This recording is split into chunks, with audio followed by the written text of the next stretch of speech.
From all indications, it seems the former president has pitched camp with the very party that orchestrated his ouster from Oso Rock in 2015, and nothing can be more staggering than that.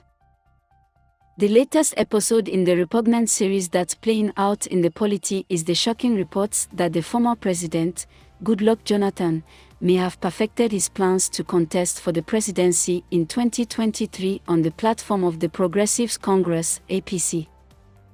The move, which had earlier been touted as a mere political gimmick, has now suddenly taken a life of its own, with every recent development confirming that something was really afoot.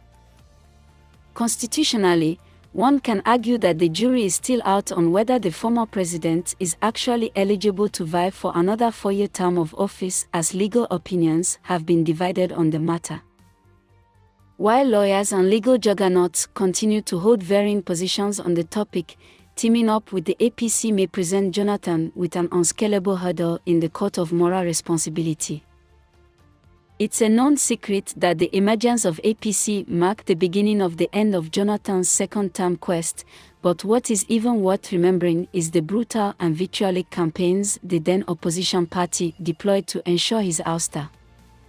And since taking power in 2015, the APC government has not missed an opportunity to remind Nigerians how horrible the Jonathan government was, and most of the challenges bedeviling the country today are still attributed to his administration.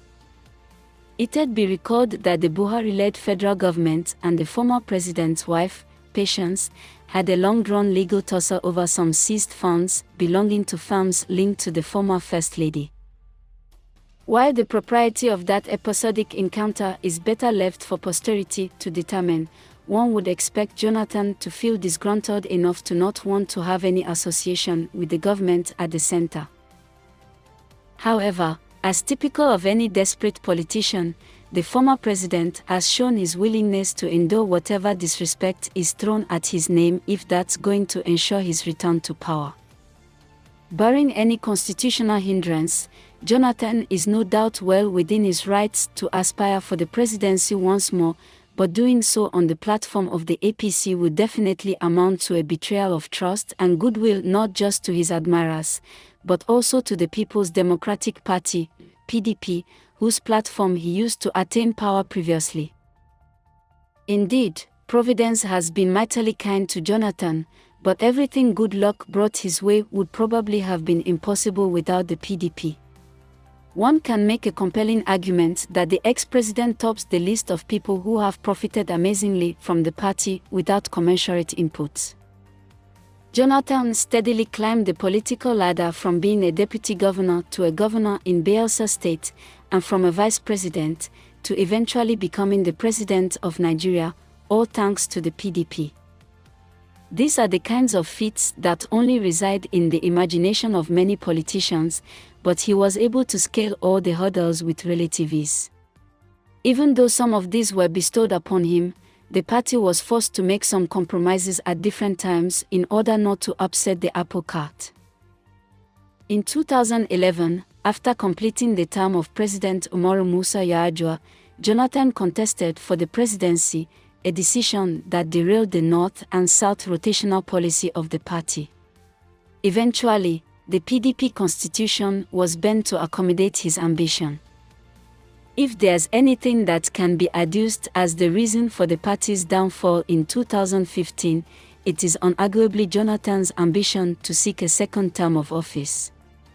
The PDP suffered an absolute fall from grace right under his watch, and that alone should have been enough reason to feel indebted to the party that gave him everything.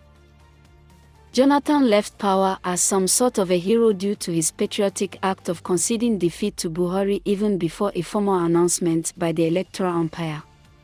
Although cruelly vilified while in office, the former president has been enjoying goodwill from Nigerians, and all the available indices suggest that his popularity has shot up since his exit in 2015. Jonathan's romance with the APC may have come to some as a surprise, but the telltale signs have been there since the 2019 governorship election in Bayelsa State. Shortly after the APC candidate, David Lyon was declared the winner by the Independent National Electoral Commission (INEC). Some chieftains of the party paid a courtesy visit to Jonathan to thank him for his support. That meeting appeared innocuous back then, especially with the notion that the PDP candidate was chosen without the former president's input, and his alleged support for the APC was to teach his party a lesson. However, speculation continued to link the former president to the party, and this became when some APC governors led by the then acting chairman of the party, Mamolo Buni, visited Jonathan for reasons undisclosed. Subsequently, Jonathan also frequented the Oso Rock to brief Buhari on his assignment to Mali, and it's believed that his chances of returning in 2023 may have been mooted during one of the sessions. Even though Buhari and all the major stakeholders in the APC have kept a tight lip, the indisputable fact is that somebody has been plotting to sneak the former president in through the back door, and the next question now should be to whose benefit. As the battle for a new president in 2023 hots up, the old debate about zoning has resurfaced again, with the South clamoring for a power shift to the region after 8 years of Northern rule. While some Northerners have declared their support for power rotation, others are reluctant to agree to such calls and may have gone to work to engineer a quick return in 2027. The purported dalliance between the erstwhile president and the ruling APC may have a catastrophic ending, and there are enough pointers out there to back this prediction. Having previously served a 4-year term, Jonathan is only eligible for another 4-year term, and making him the president would temporarily address the clamor for a southern presidency with possibly a northerner as his vice. As compelling as this offer may seem, being part of such a gambit will erode all the respect and goodwill that Jonathan currently enjoys from Nigerians. That aside, taking part in any plot that's calculated to shortchange the southern region in a long run will dent whatever reputation he has built for himself. As things stand today, Jonathan remains a popular candidate, and any party that feels him may have an easy ride to victory in 2023. But if there's any party that deserves to profit from such popularity, it should be the PDP, whom Jonathan holds a lot of gratitude for.